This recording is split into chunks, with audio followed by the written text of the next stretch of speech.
Assalamualaikum warahmatullahi wabarakatuh. Perkenalkan, nama saya Mulyana, perwakilan dari kelompok 2 dari program studi pendidikan bahasa Indonesia.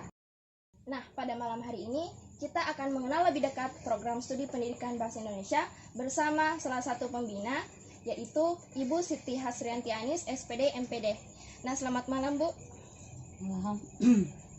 Nah, bagaimana Bu kabarnya? Alhamdulillah sehat. Kabarnya gimana? Alhamdulillah sehat, Bu. Nah, Ibu dulu menjadi alumni ya dari program studi pendidikan bahasa Indonesia dan sekarang menjadi salah satu pengajar yang kebetulan juga akrab dengan mahasiswa-mahasiswa.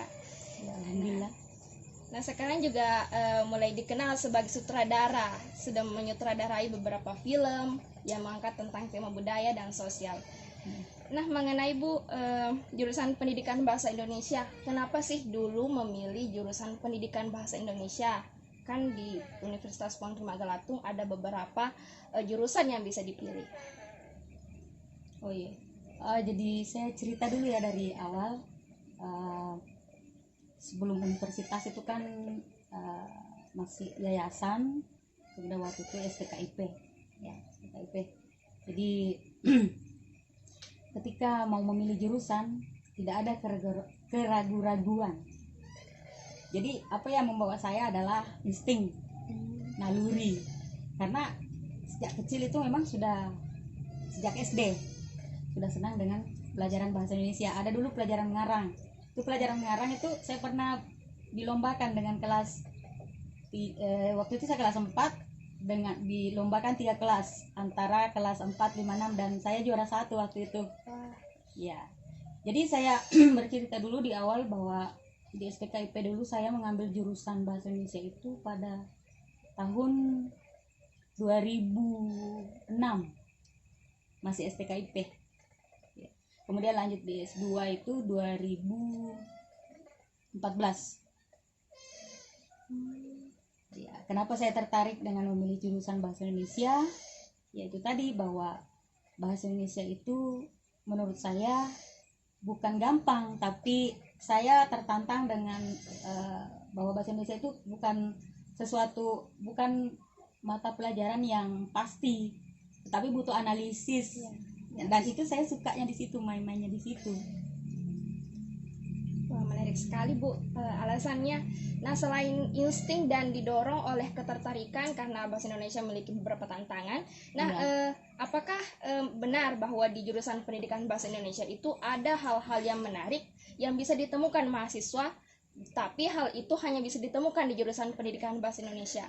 Misalnya program-program seperti apa yang rutin dilakukan? Iya, kalau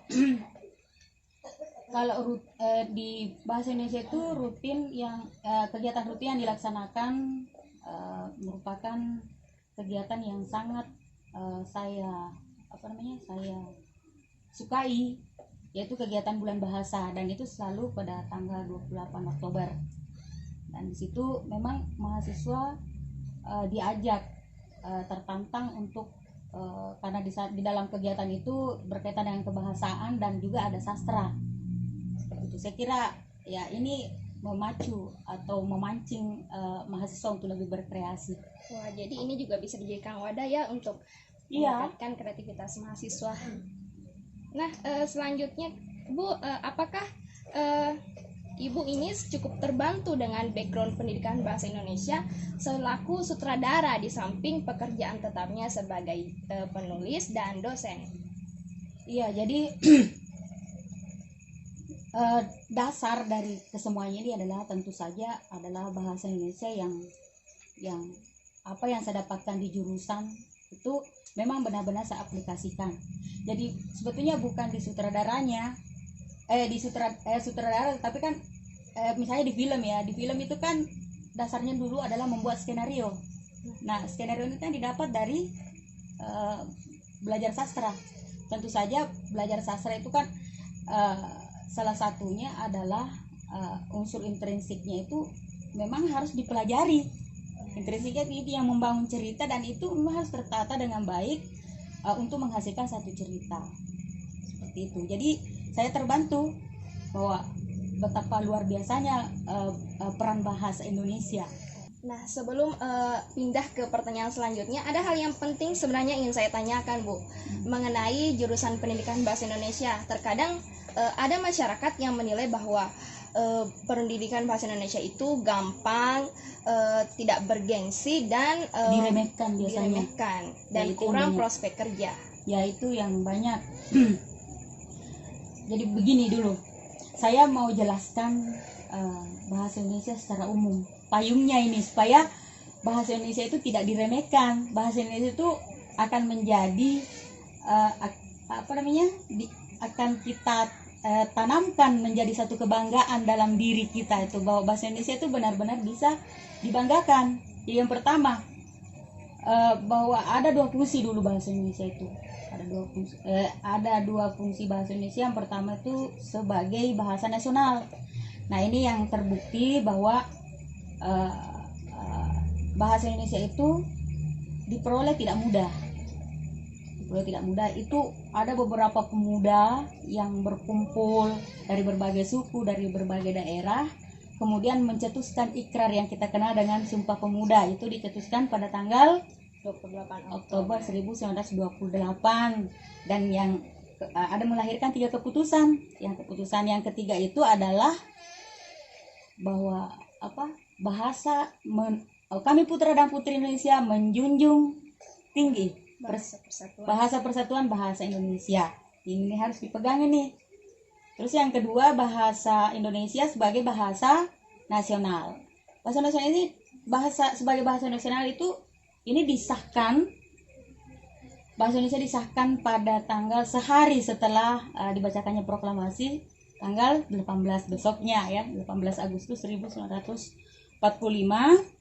Dan itu mengatakan ditetapkan dalam Undang-Undang Dasar 1945 pada pasal bab 15 pasal 36 mengatakan bahwa bahasa Indonesia adalah bahasa negara. Nah, ini kenapa mau diremehkan?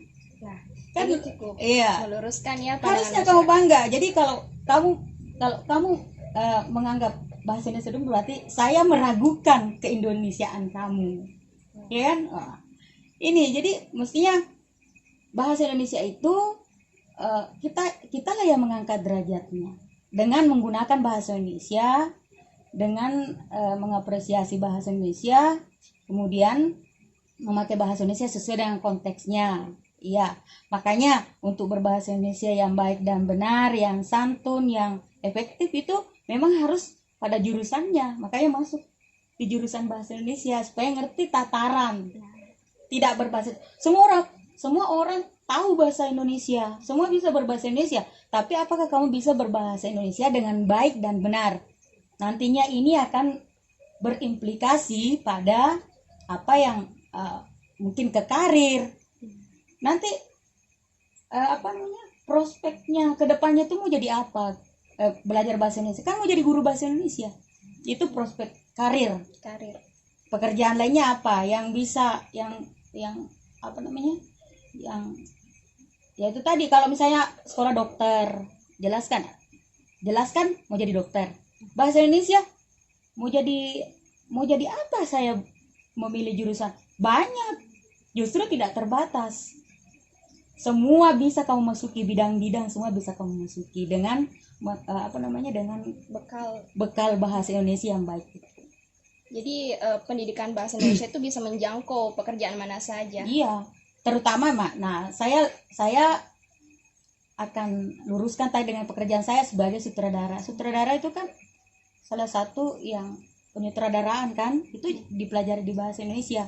Penyutradaraan, acting, bagaimana kita berkomunikasi, menyampaikan misalnya menjadi aktor yang baik, berkomunikasi, kemudian berdialog, dan yang terutama tadi adalah bagaimana cara membuat skrip itulah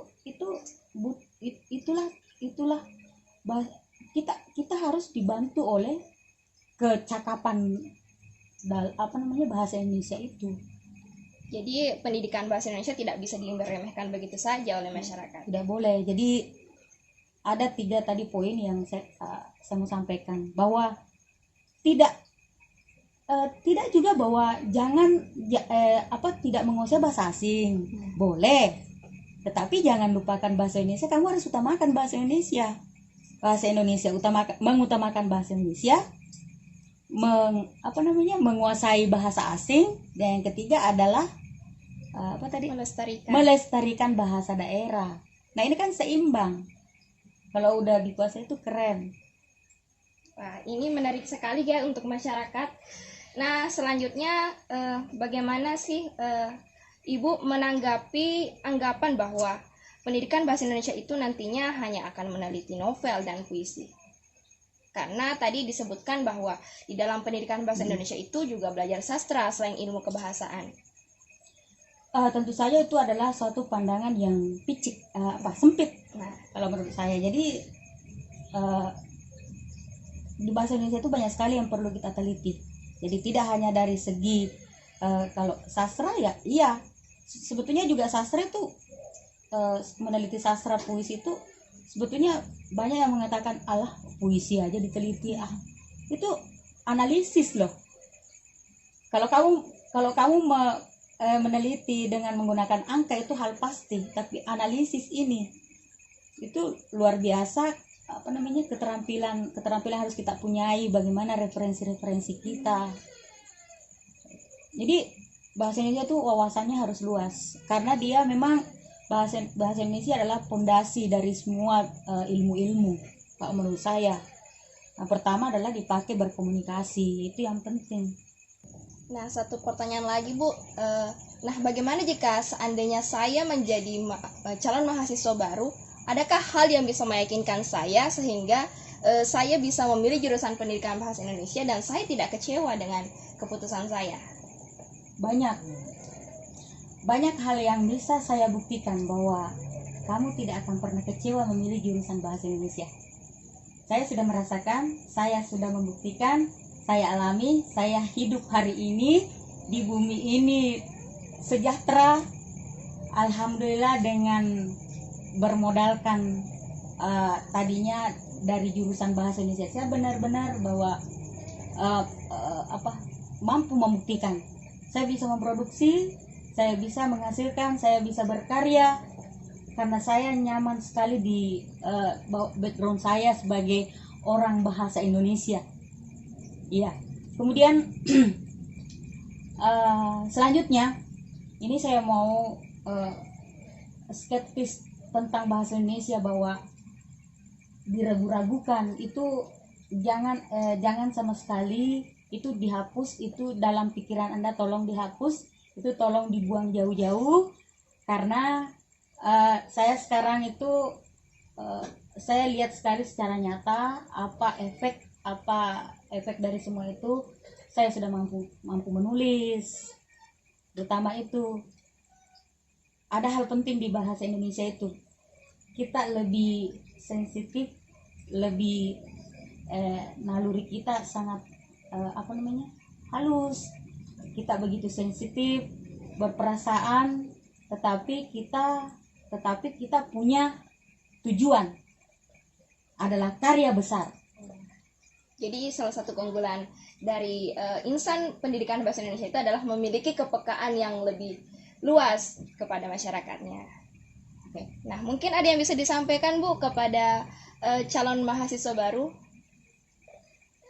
Begini, saya di awal ketika mau kuliah, saya tidak pernah berpikir saya memilih jurusan itu. Dalam pikiran saya sudah tertuntun dengan indahnya bahwa saya harus memilih jurusan pendidikan bahasa Indonesia, dan alhamdulillah saya rasakan sekali.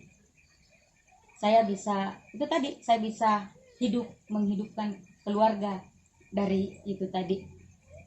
Ya, dari bekal pendidikan bahasa Indonesia. Bahasa Indonesia. Nah, satu lagi Bu, sebagai penutup, apakah ada hal yang ingin ditegaskan kepada masyarakat atau hal yang ingin diluruskan kembali mengenai jurusan pendidikan bahasa Indonesia? Tidak muluk-muluk. Berbahasa satu bahasa Indonesia adalah janji dan komitmen seluruh rakyat Indonesia. Ingat itu, laksanakan. Wah, jadi jurusan pendidikan bahasa Indonesia sekali lagi tidak boleh disepelekan. Dan ingat, jika ingin mengenal bangsa, lihatlah kepada budi dan bahasa. Maka dari itu, jangan pernah meremehkan jurusan pendidikan bahasa Indonesia seperti jurusan kami di Universitas Puang Rima Galatung. Nah, terima kasih Bu atas kesempatannya dan kesibukannya. Mohon maaf mengganggu pada malam-malam seperti ini. Tidak apa-apa, saya senang diganggu untuk hal-hal begini. Ya. Sekali lagi terima kasih kepada Ibu Siti Hasretianis, SPD MPD atas waktunya. Mungkin lain kali bisa diskusi Bu. Insya Allah, iya.